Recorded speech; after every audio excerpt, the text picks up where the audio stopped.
I see the player you mean. Yes. Take care. It has reached a higher level now. It can read our thoughts. That doesn't matter. It thinks we are part of the game. I like this player. It played well. It did not give up.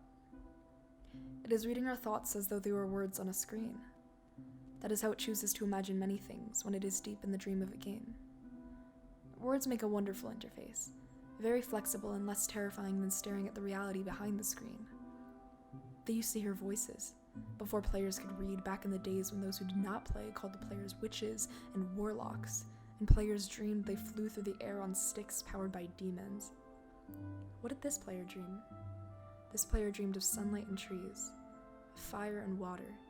It dreamed it created and it dreamed it destroyed. It dreamed it hunted and was hunted. It dreamed of shelter. The original interface. 1 million years old and it still works. But what true structure did this player create in the reality behind the screen? It worked with 1 million others to sculpt a true world in the fold of and create it It cannot read that thought. No, it has not yet achieved the highest level. That it must achieve in the long dream of life, not the short dream of a game. Does it know that we love it? That the universe is kind?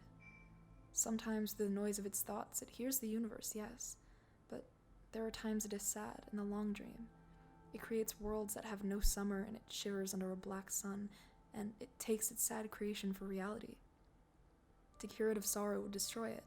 The sorrow is part of its own private task. We cannot interfere. Sometimes when they are deep in dreams, I want to tell them they are building true worlds in reality. Sometimes I want to tell them of their importance to the universe. Sometimes when they have not made a true connection in a while, I want to help them speak the word they fear. It reads our thoughts. Sometimes I do not care. Sometimes I wish to tell them this world you take for truth is merely, and I wish to tell them that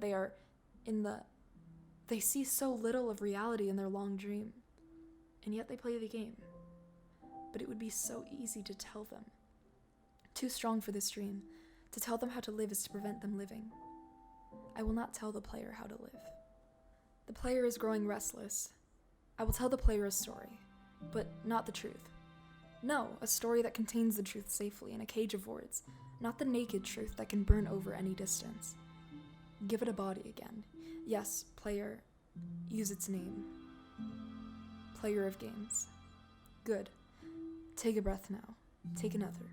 Feel air in your lungs. Let your limbs return. Yes, move your fingers. Have a body again, under gravity, in air. Respawn in the long dream. There you are. Your body touching the universe at every point, as though you were separate things. As though we were separate things. Who are we?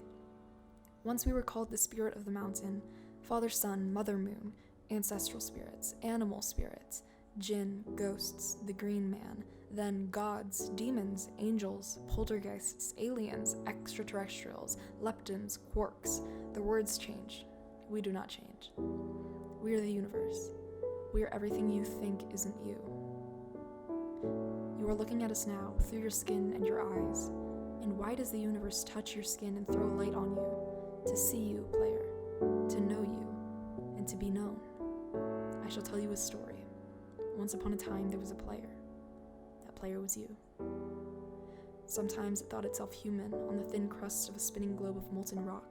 The ball of molten rock circled a ball of blazing gas that was 330,000 times more massive than it. They were so far apart that the light took 8 minutes to cross the gap. The light was information from a star, and it could burn your skin from 150 million kilometers away. Sometimes the player dreamed it was a miner on the surface of a world that was flat and infinite. The sun was a square of white. The days were short, there was much to do, and death was a temporary inconvenience. Sometimes the player dreamed it was lost in a story. Sometimes the player dreamed it was other things in other places. Sometimes these dreams were disturbing, sometimes very beautiful indeed. Sometimes the player woke from one dream into another, then woke from that into a third. Sometimes the player dreamed it watched words on a screen. Let's go back. The atoms of the player were scattered in the grass, in the rivers, in the air, in the ground. A woman gathered the atoms. She drank and ate and inhaled, and the woman assembled the player in her body. And the player awoke from the warm, dark world of its mother's body into the long dream. And the player was a new story, never told before, written in letters of DNA. And the player was a new program, never run before, generated by a source code 1 billion years old. And the player was a new human, never alive before, made from nothing but milk and love. You are the player, the story, the program, the human, made from nothing but milk and love. Let's go further back. The 7 billion atoms of the player's body were created, long before this game, in the heart of a star. So the player too is information from a star, and the player moves through a story, which is a forest of information planted by a man called Julian on a flat, infinite world created by a man called Marcus that exists inside a small, private world created by the player who inhabits a universe created by... Shh. Sometimes the player created a small, private world that was soft and warm and simple, sometimes hard and cold and complicated. Sometimes it built a model of the universe in its head, flecks of energy, moving through vast, empty spaces. Sometimes it called those flecks electrons and protons. Sometimes it called them planets and stars. Sometimes it believed it was in a universe that was made of energy, that was made of offs and ons, zeros and ones, lines of code.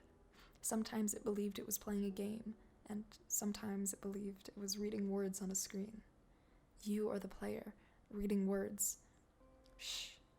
Sometimes the player read lines of code on a screen, decoded them into words, decoded words into meaning, decoded meaning into feeling, emotions, theories, ideas, and the player started to breathe faster and deeper and realized it was alive. It was alive. Those thousands of deaths had not been real. The player was alive. You are alive. And sometimes the player believed the universe had spoken to it through the sunlight that came through the shuffling leaves of the summer trees. And sometimes the player believed the universe had spoken to it through the light that fell from the crisp night sky of winter, where a fleck of light in the corner of the player's eye might be a star 1,000,000 times as massive as the sun, boiling its planets to plasma in order to be visible for a moment to the player, walking home at the far side of the universe, suddenly smelling food, almost at the familiar door, about to dream again. And sometimes the player believed the universe had spoken to it through the zeros and ones, through the electricity of the world, through the scrolling words on a screen at the end of a dream. And the universe said, I love you. And the universe said, you have played the game well. And the universe said, everything you need is within you. And the universe said, you are stronger than you know. And the universe said, you are the daylight. And the universe said, you are the night. And the universe said, the darkness you fight is within you. And the universe said, the light you seek is within you. And the universe said, you are not alone.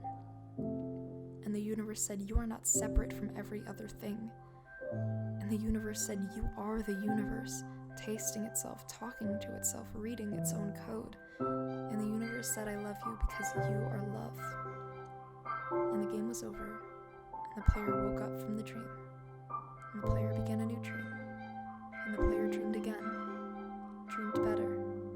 And the player was the universe. And the player was love. You are the player. Wake up.